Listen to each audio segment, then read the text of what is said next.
hati, tapi untuk berjiwa besar, untuk menerima suatu kekalahan. Jadi gimana ustazahnya? Jadi gimana ceritanya ustazah? Ternyata pada zaman dahulu kala ada pelajaran kekalahan pada zaman Rasulullah. Gimana ceritanya ustazah?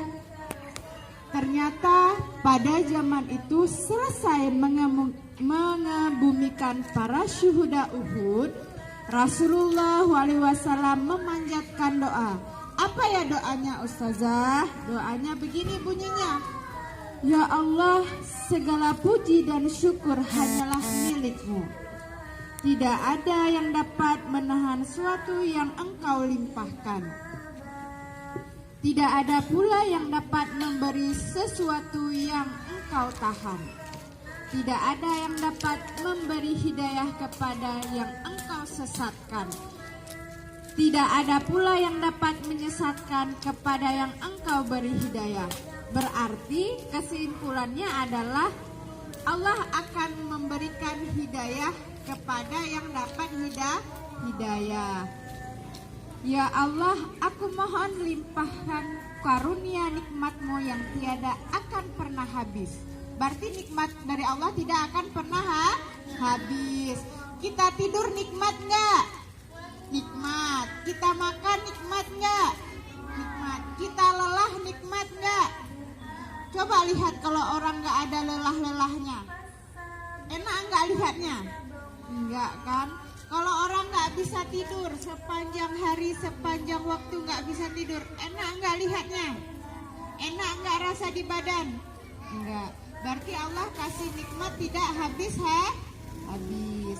Ketika kita sakit diberi kenikmatan untuk istirahat sebentar. Berarti bersyukur nggak? Masya Allah. Kemudian aku mohon pertolongan-Mu pada saat kami menderita. Kalau kita sakit, kita minta kesembuhan sama siapa? Allah.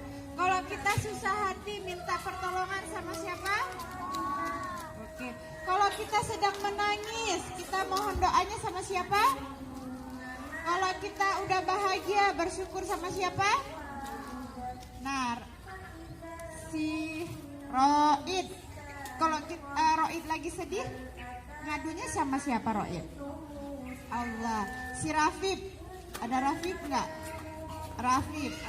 Si Rafif kalau lagi bahagia, ucapin syukurnya sama siapa? Allah. Si Syirot, kalau Syirot lagi takut, minta pertolongan sama siapa? Azel, kalau Azel lagi sedih, berdoa sama siapa? Allah. Pintar semua ya. Kemudian ada lanjutan doanya. Aku mohon pertolongan-Mu saat kami ketakutan. Berarti ketakutan kita minta sama Allah pertolongan. Jadikanlah kekufuran, kefasikan, dan kedurhakaan suatu yang tidak kami sukai.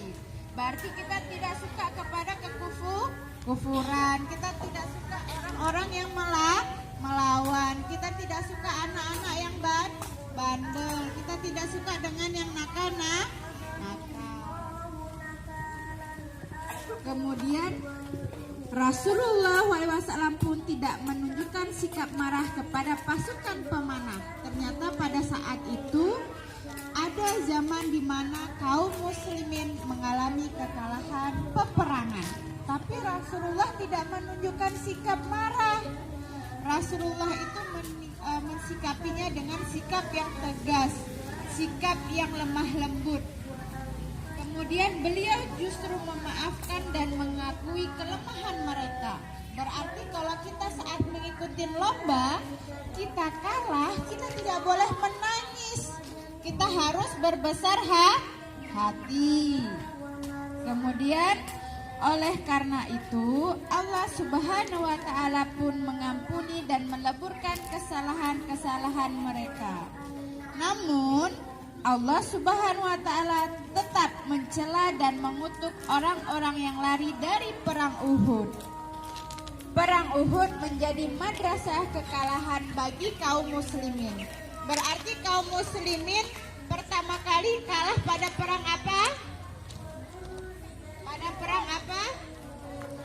pada perang Uhud. Banyak pelajaran yang bisa diambil darinya. Kekalahan tersebut menunjukkan bagaimana bahayanya mengutamakan urusan duniawi daripada akhirat. Lantas, dengan kekalahan ini, apakah jalan jihad menegakkan agama Allah menjadi sepi tanpa pengikut? Kira-kira sekarang masih ada yang berjuang di jalan Allah nggak? Kita termasuk orang yang berjuang di jalan Allah nggak?